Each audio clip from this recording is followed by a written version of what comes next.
नमस्कार. आज आपण साबुदाणा बटाटा चकली बनवणार आहोत. तर खूप छान अशा या चकल्या तयार होतात. चला तर मग व्हिडिओला सुरुवात करूया. इथे मी 1 वाटी शाबू घेतलेला आहे. अर्धी वाटी भगरीचे तांदूळ घेतलेले आहेत. तर आता शाबू भाजून घेऊ.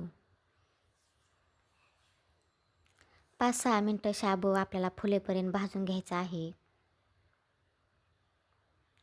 तर इथे तुम्ही पाहू शकता शाबू आपला भाजून झालेला आहे. शाबू थंड होईपर्यंत आपण भगरीचा भात शिजवून घेऊ. तर इथे मी 1 लिटर पाणी घेतलेलं आहे. झाकण ठेवून पाण्याला उकळी येऊन देऊ. तर पाण्याला उकळी आलेली आहे. भगरीचे तांदूळ स्वच्छ धुवून या पाण्यामध्ये आपल्याला टाकायचे आहेत आणि थोडंसं चवीनुसार मीठसुद्धा टाकायचं आहे. भात शिजवताना आपल्याला मऊ असा भात शिजवून घ्यायचा आहे. त्यामुळे मी इथे जास्त पाणी ठेवलेलं आहे आणि आपल्याला भात थोडासा पातळसुद्धा लागणार आहे. कारण हा भात शिजला की यामध्ये आपण बारीक केलेला शाबू टाकणार आहोत. तर अर्धवट झाकण ठेवून भात शिजवून घेऊ. इकडे शाबूसुद्धा गार झालेला आहे. तो मिक्सरच्या भांड्यामध्ये टाकून बारीक करून घेऊ. तर इथे तुम्ही पाहू शकता शाबू बारीक झालेला आहे. आपल्याला जाड छिद्राच्या चाळणीनं हा शाबू चाळून घ्यायचा आहे.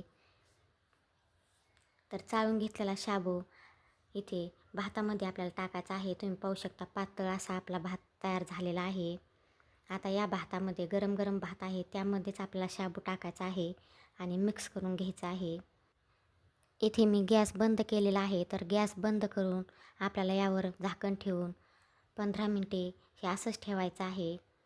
तर 15 मिनटानंतर तुम्ही पाहू शकता भात आणि शाबू आपला छान असा थंड झालेला आहे. इकडे मी बटाटे उकडून 1 किलो बटाटे उकडून मी किसून घेतलेले आहेत. यामध्ये भगरीचा भात आणि शाबू जे आपण मिक्स करून घेतलेलं होतं ते टाकायचं आहे. थोडीशी मी लाल मिरची कुटून घेतलेली आहे. त्यामध्येच मीठसुद्धा मी टाकलेलं आहे. ते यामध्ये टाकून मळून घेऊ. इथे तुम्ही लाल मिरच्याऐवजी लाल मिरची पावडरसुद्धा वापरू शकता किंवा हिरवी मिरचीसुद्धा टाकू शकता. तर इथे तुम्ही पाहू शकता छान असा आपला उंडा मळून झालेला आहे. आता आपण चकल्या तयार करून घेऊ. तर इथे मी चकल्याचा साचा घेतलेला आहे. साच्यामध्ये मिश्रण भरून घेऊ. तर मिश्रण आपल्याला दाबून भरायचं आहे. मिश्रण भरून झालं की आता आपण चकल्या तयार करून घेऊ. इथे तुम्ही पाहू शकता खूप छान अशा आपल्या चकल्या तयार होत आहेत. कुठेही तुटत नाहीत. तर अशा प्रकारे आपल्याला सगळ्या चकल्या बनवून घ्यायच्या आहेत. खूप छान अशा मस्त चकल्या झालेल्या आहेत. अशाच प्रकारे मी आता सगळ्या चकल्या बनवून घेते. इथे तुम्ही पाहू शकता सगळ्या चकल्या बनवून झालेल्या आहेत. खूप छान अशा चकल्या तयार झालेल्या आहेत. व्हिडिओ आवडला तर लाईक करा, शेअर करा, सबस्क्राईब करा आणि कमेंटद्वारे कळवा की चकल्या कशा झाल्या आहेत ते. तर इथे तुम्ही वाळल्यानंतर चकल्या पाहू शकता खूप छान अशा झालेल्या आहेत. इथे मी 2 दिवस कडकडीत उन्हामध्ये चकल्या वाळल्याच्या नंतर तुम्ही पाहू शकता छान अशा चकल्या झालेल्या आहेत. आता मी चकल्या तुम्हाला तळूनसुद्धा दाखवणार आहे. तर खूप छान अशा या चकल्या लागतात.